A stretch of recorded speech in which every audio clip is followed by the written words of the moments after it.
Budol daw ang ipinasang substitute bill kontra political dynasty. E ano pang aasahan natin sa kongresong puno ng same-same na pangalan? Narito ang aming balita with Feelings. Nakalampas na sa House Committee on Suffrage and Electoral Reforms ang Substitute Anti-Political Dynasty Bill. Sounds good, no? Di ka sure?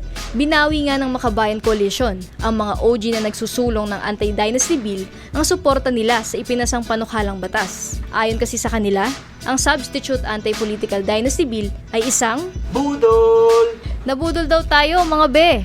Ayon kasi sa panukalang batas, pwede pa ring tumakbo ang magkakapamilya, basta't hindi sa isang munisipyo. At kung may kamag-anak ang LGU official, pwedeng-pwede ka pa ring tumakbo sa national level. Unconstitutional daw ang substitute bill dahil nilalabag nito ang Article 2 Section 26 na nagsasabing dapat pagbawalan ng political dynasty sa bansa. Ano naman ang masasabi ng mga kababayan natin dito? Ay mga pamilya-pamilya lang magkakalaban pag gano'n. Dapat gano'n talaga, bawal talaga lahat yun. Isa lang talaga sa isang pamilya dapat. Huwag puro isang pamilya lang ang tatakbo sa isang ilan na sila senador, ilan na silang kongresista, sama-sama pa sila mag-anak. Dapat isa lang. Kasi pagka nagsama-sama sila, parang nagiging kurap eh.